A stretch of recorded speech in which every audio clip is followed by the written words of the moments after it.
Hello. Everyone, in this video, I will show you how to track someone's location using their phone number on Google Maps for free. So let's get started. First of all, open Google Maps on your phone. Then click on Profile. Here, as you can see, an option off location sharing. Click on it. Then click on Share Location.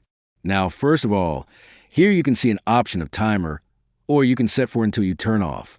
Now, at the very bottom, you see an option of various applications from which you can share location. You can seize your saved contacts. This is the option which is matches over today's topic. Now select any content which you want to share location. Then click Share.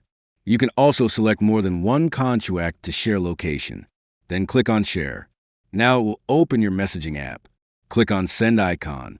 When other person click on this link, then you will see that person's location, and that person can see your location. That's it.